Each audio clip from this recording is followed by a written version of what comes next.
Theodor Herzl théorise l'idée de la création d'un État sioniste dans son livre L'État des Juifs. En 1897, il fonde l'organisation sioniste suite au congrès de Bâle durant le 29 au 31 août. L'idée montante de cette conférence est celle de la création d'un foyer national en Palestine pour le peuple juif afin de le protéger face à la montée de l'antisémitisme en Europe. Dirigé notamment par des juifs autrichiens et allemands, le mouvement encourage les individus à rejoindre ses rangs, notamment au travers de l'Empire russe. Le mouvement touche alors à peu près tous les pays d'Europe et arrive à s'établir au travers de cela, sauf dans un seul pays, la France, qui est déjà atteint d'une large vague d'antisémitisme. La déclaration Balfour est une déclaration officielle du gouvernement anglais, écrite le 2 novembre 1917 par le secrétaire d'État britannique Arthur Balfour, adressée au Lord Walter Rothschild. Le but était de créer un foyer afin d'accueillir les populations juives en Palestine.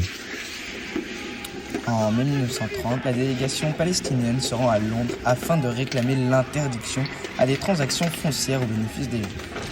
Mais alors, cette dernière se retrouve complètement décrédibilisée lorsque le pouvoir britannique les confronte. Tous les membres de la délégation, à l'exception d'un seul individu, auraient vendu des terres aux organisations juives. De plus, la réclamation de l'autonomie de l'État palestinien, alors sous mandat britannique, est strictement refusée.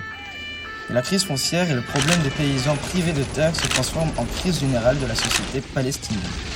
L'endettement de la paysannerie, couplé avec une croissance démographique exceptionnelle, mène à une situation explosive en Palestine.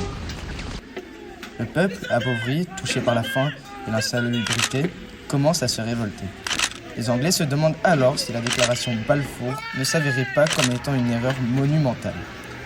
En août 1930, afin de faire face à la crise, John Orr Stevenson évoque l'idée d'un transfert des Arabes dans une Transjordanie séparée de la Palestine. Le grand moufti de Jérusalem, Haj Amin al-Hussein, s'oppose activement au projet sioniste et à l'immigration juive en Palestine. Il recherche un soutien extérieur et rencontre Adolf Hitler en 1941, espérant une aide de sa part contre le projet sioniste et l'influence britannique.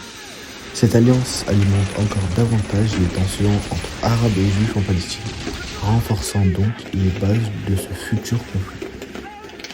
Suite à la catastrophe de la Seconde Guerre mondiale, les États-Unis et les pays européens, et plus précisément le gouvernement britannique, mettent en place des politiques d'immigration restrictives pour les Juifs allant en Palestine, notamment les rescapés de la Shoah.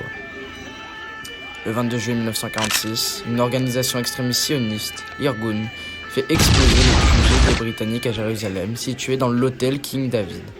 L'objectif est de fragiliser la présence britannique en Palestine et de protester contre leur politique d'immigration restrictive. L'attentat cause de nombreuses victimes. Cet événement marque un tournant important puisqu'après cet attentat, le Royaume-Uni se désengage progressivement de la région. En 1947, face à l'augmentation des tensions et à son incapacité à maintenir l'ordre, le gouvernement britannique décide de soumettre la question palestinienne aux Nations Unies. En 1947, l'ONU propose un plan de partage de la Palestine qui mènera à la création d'Israël en 1948 et au déclenchement de la première guerre israélo-arabe.